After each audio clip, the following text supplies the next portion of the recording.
take a look at what's going on in these lottery shops in China.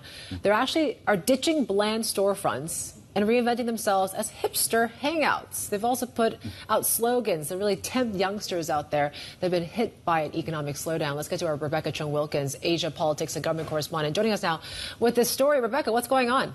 Thanks, Yvonne. Yeah, I mean, this story is just fascinating because it is such a sign of the times, I think. We are seeing these lottery shops transforming themselves into these sort of very cool, hip places for young people. This is a great example here. They're using these new kind of slogans, 美事成真. The translation literally is Americanos come true, but the pun in Chinese is that good things can come true. And if we can slot to some of the other images of slogans too, we have southern coffee shops in Kunming, for example, asking people, what is your dream? Suggesting, is it financial freedom, or is it, for example, buying that dream bungalow beside the seaside?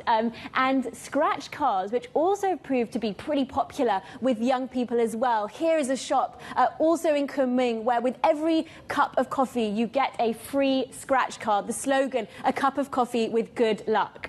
Yeah, well, at my caffeine levels, you'd think I would have won the lottery if that was correct.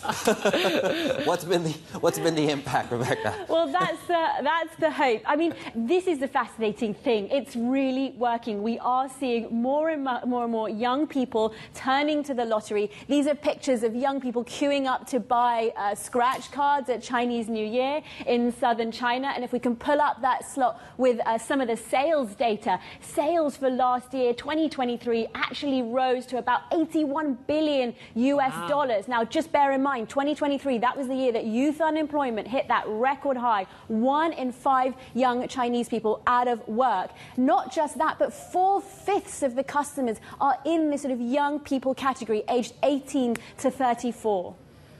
And it kind of spells out an interesting trend out there that maybe, the economic climate is really pretty tough.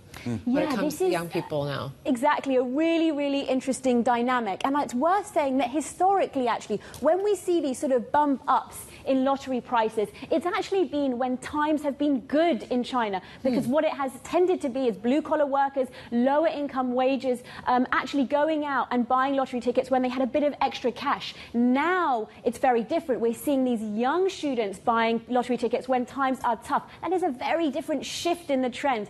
And my colleagues, if we can just turn to this final quote, really speaking to a lot of students on the ground who are buying these tickets, this quote really seems to sum up what the feeling is. That this idea that it's so difficult to make money, one of the only ways it's more likely that you will get rich from buying lottery tickets than you will from working, speaks to this presiding pessimism over the outlook for the economy among those younger folks in China.